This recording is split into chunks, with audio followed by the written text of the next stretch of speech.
Ça fait plus de 35 ans que je mène une vie de militante, une vie à consacrer une bonne partie de mes loisirs en réunion. 35 ans à tordre mes horaires pour respecter les échéances de l'un et les besoins de l'autre, que ce soit pour les enfants, le conjoint, les collègues ou les camarades de combat. Je ne suis pas à plaindre car j'ai choisi les murs de ma prison. D'où me vient ce besoin de militer? Quelle en est donc l'origine? J'ai 13 ans, c'est ma fête, c'est le début de la crise d'octobre. Un Britannique vient d'être enlevé par le Front de libération du Québec, le FLQ. Enlevé. On vient de le dire sur les ondes de la radio de l'auto. Kidnappé, comme dans les films d'aventure. Ça peut donc arriver ici aussi, pas juste aux États-Unis ou ailleurs. Je suis bouleversé. C'est le début de mon éveil politique. Avec la proclamation de la loi des mesures de guerre par le gouvernement fédéral, les libertés civiles sont suspendues. La plupart des prisonniers politiques sont sans lien avec le FLQ. Il s'agit de la plus importante intervention de l'armée en temps de paix de toute l'histoire du Canada.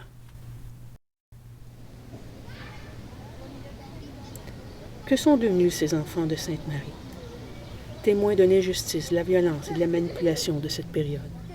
De quoi se souviennent-ils au juste de cette page de notre histoire? Cela les a-t-il marqués autant que moi? Quelles traces ont laissé ces événements dans leur vie? C'est ça. Si je vous dis que c'est une photo dans le quartier. Ici?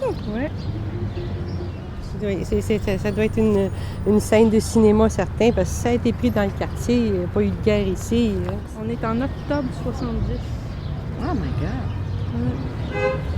OK, quand l'armée est venue ici. Oui, c'est ça. OK, je me souviens, mais moi, j'étais jeune. Je me souviens de ça. Ça m'avait frappé. Parce que, tu sais, nous, là, moi, j'avais jamais vu ça. Bon, l'armée comme ça, avec les fusils. Et puis, je me souviens qu'eux, ils se promenaient sur les toits. J'allais dans une immense école qui était... on avait nos soldats aussi à la porte d'école. Donc, on n'était pas trop sûr des soldats. Puis, Sécuritaire ou pas? exactement. Puis eux autres, ils étaient nerveux aussi. Ça, c'est... ça serait pas octobre 70? Exactement. Ah, parce que c'est parti des forces. Là, lui, il Ah, vous était étiez dans les forces? J'étais là, j'étais Ah là au oui? 2e régiment. C'était très difficile, cette période-là, pour les soldats. Oui, j'en doute pas. Parce qu'on travaillait 24 sur 24. Non. Puis en réalité, des felkistes, il n'y en avait pas d'action. Il y avait juste des bidouillettes.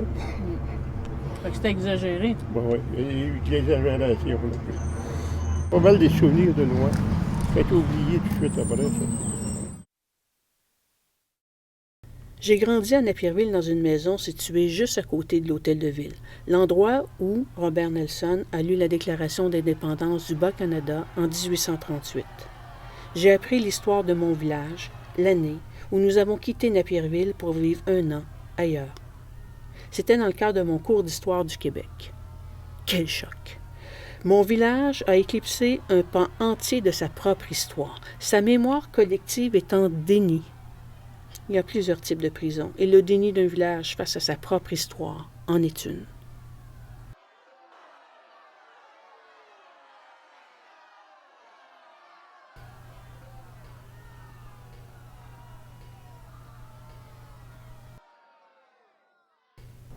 Et ici, dans Sainte-Marie, les gens sont-ils au courant de l'histoire de leur prison, l'histoire de leur quartier, leur histoire?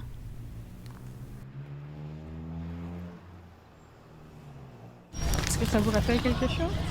Au pied du courant, ça, c'est...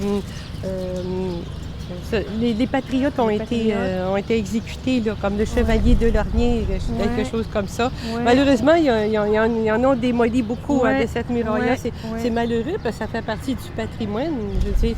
Mais comment est-ce que je pourrais dire ça? Moi, j'ai appris que le chevalier de Lorgnier avait été exécuté là quand je suis allée voir le film 1839. Moi, je me souviens pas qu'on m'ait appris ça à l'école, que de Lorgnier ainsi que d'autres patriotes avaient été exécutés là. Actuellement, l'enseignement de l'histoire traverse une crise épouvantable parce qu'on ne croit plus bon de partager et de mettre en commun une culture commune, un bagage culturel commun. la mémoire de nos luttes, la mémoire aussi de nos usages, la mémoire de nos valeurs, leurs origines, tout le reste. C'est fondateur pour n'importe quelle société démocratique. La démocratie, ce n'est pas que le cumul de nos égoïsmes, c'est aussi un bagage qu'on partage et auquel on tient.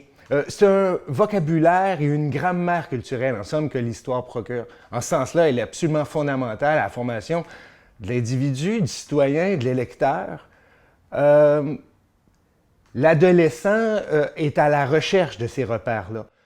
Tout ça est remis en question à l'heure actuelle, mais de manière profonde.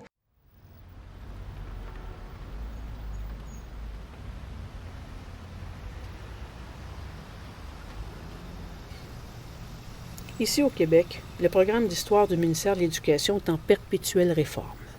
On le refaçonne au gré des gouvernements qui se succèdent. L'histoire n'est pas neutre. L'ignorance des uns fait le bonheur des autres. Décidément, les prisons ne sont pas toujours celles qu'on pense. Je suis donc condamné à perpétuité à poursuivre mon combat contre le déni, la manipulation et l'injustice parce que ces quêtes sont des puits sans fond. Qu'est-ce qu'on